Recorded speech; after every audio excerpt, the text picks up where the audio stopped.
सांसद खेल महोत्सव के आखिरी दिन कई खिलाड़ियों से बात की। इन्हीं खिलाड़ियों में से हरियाणा के फतेहाबाद जिले के बॉक्सर नीरज भी शामिल है। पीएम मोदी ने नीरज के साथ संवाद किया और उनसे खेल महोत्सव के बारे में पूछा। इस दौरान खिलाड़ी नीरज ने पीएम मोदी को यह आश्वासन दिया कि वो ओलंपिक में भारत को मेडल दिलाकर देश का मान और तिरंगे का सम्मान बढ़ाएंगे। जी राम राम हम सभी की तरफ से। नीरज राम राम। और कैसे हो? मैं तेरे जैसा ही हूँ। ठीक है जी। अच्छा नीरज। हाँ जी। ये अब नीरज का नाम सुनकर के ही तुम्हें लगा होगा कि मेरा नाम नीरज है तो मैं भी नीरज चोपड़ा बन जाऊं। हाँ जी। अच्छा नीरज अपने बारे में बताइए। हाँ जी सर, मेरा नाम नीरज है जी और मेरे पिताजी का नाम श्री बलवान सिंह है और वे कोऑपरेटिव सोसाइटी में अपनी जॉब करते हैं और मम्मी अपना घर का काम करती है और मैं हरियाणा के टोहाना के गांव डांगरा से रहने वाला हूं और मैं बॉक्सिंग खेल का खिलाड़ी हूं जिसमें मैं नेशनल मेडलिस्ट भी हूं। अच्छा आपने क्या अब खेलों में आगे करियर बनाने के लिए बारे में सोचा है? हाँ जी, मेरा वो इससे यही सोच रखा है जी, भाई बॉक्सिंग पे करना है कि नहीं करना है जी। मैं चाहता हूँ कि भारत देश को ओलंपिक में गोल्ड मेडल ले आके दूं जी। आप क्या दुनिया के सर्वश्रेष्ठ बॉक्सर्स के मैच इंटरनेट पर कभी देखते हैं क्या?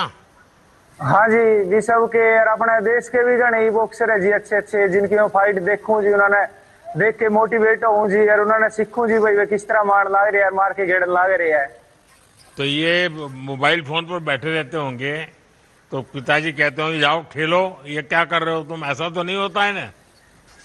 हाँ ये तो अजी कई बार आ जाओ जी सामने तो फिर इंटरेस्ट बने ही रहो जी इसमें। बॉक्सिंग में तो आप देख लिया जी भाई किस तरह मार ला रहे, आप अभी गेट देंगे तड़के मार के। क्या नीरज आज मैं मानकर जाऊं? हाँ आने वाले समय में हमारा एक और हरियाणवी बॉक्सर देश को गोल्ड मेडल जिताएगा। हाँ जी देखिए सब लोग तालियां बजा रहे हैं अभी से। जरूर जी। अब ये मान के चलो जी भाई आने वाले ओलंपिक में या फिर इस तो अगला में जी जरूर मैं आपसे मिलूं जी और वो मेडल अपने हाथ में लेके दूं जी, अपने पिराऊं कि ये अपने देश का मेडल है जी, अपना झंडा सबसे ऊपर हो गया, अरीब अपने ठाटता रहो। तो वहीं सुशासन दिवस पर मुख्यमंत्री नायब सैनी की बड़ी घोषणा की उन्होंने। हरियाणा में शहरी स्थानीय निकाय में अटल प्रतिमा लगेगी। 87 शहर स्थानीय निकायों में ये अटल प्रतिमा स्थापित होगी। एक सार्वजनिक स्थल का नाम वाजपेयी के नाम पर होगा, इसका भी मुख्यमंत्री नायब सिंह सैनी ने ऐलान किया। तो आपको बता दें आज पूरे देश भर में जो है सुशासन दिवस मनाया जा रहा है और ये दिन पूर्व प्रधानमंत्री अटल बिहारी वाजपेयी की जयंती के अवसर पर मनाया जाता है। साल 2014 से इसे मनाने की शुरुआत की थी। इसी अवसर पर मुख्यमंत्री नायब सिंह सैनी ने ये ऐलान किए हैं।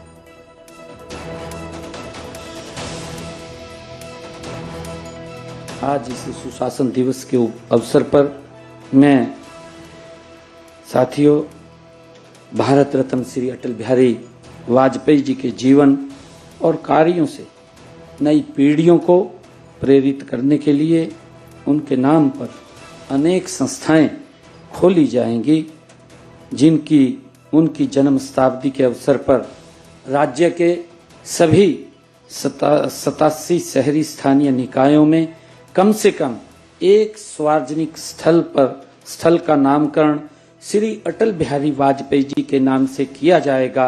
उनमें अटल जी की प्रतिमाएं भी स्थापित की जाएंगी। इसकी मैं आज घोषणा करता हूं।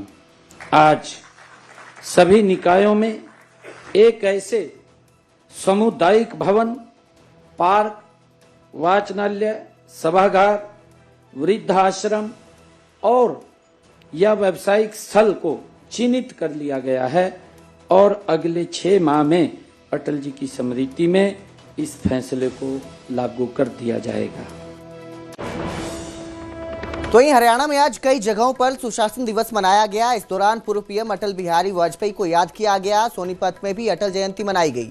यहां बीजेपी के प्रदेश अध्यक्ष मोहन लाल बडोली और कैबिनेट मंत्री विपुल गोयल ने अलग अलग जगहों पर सुशासन दिवस मनाया।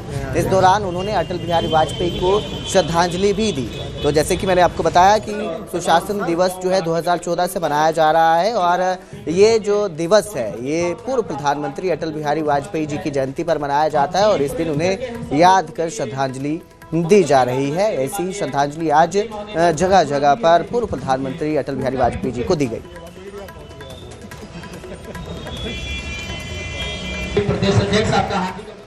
सोनीपत में बीजेपी प्रदेश अध्यक्ष मोहन लाल बडोली ने मनरेगा का नाम बदलने को लेकर विपक्ष के विरोध पर निशाना भी साधा और कहा कि विपक्ष जनता से झूठ बोल रहा है।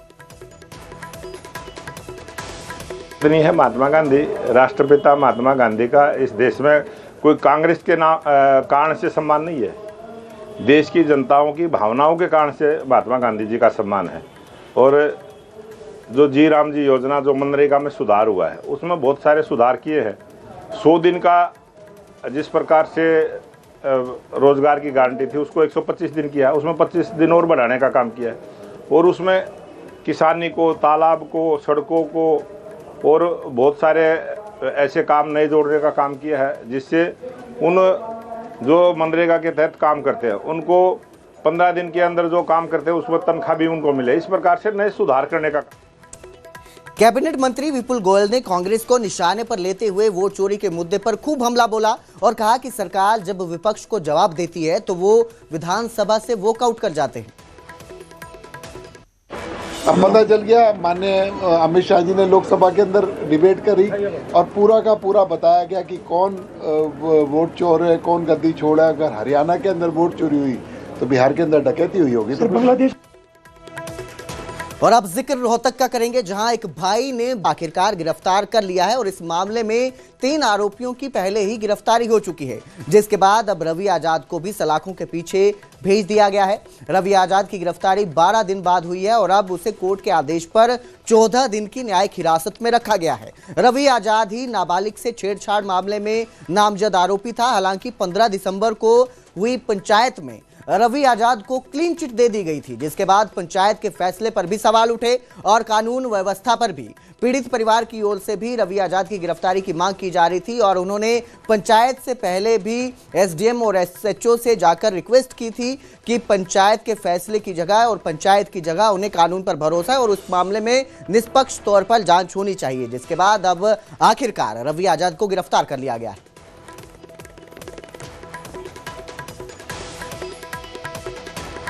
हरियाणा में धुंध और ठंड का सितम लगातार बरकरार है।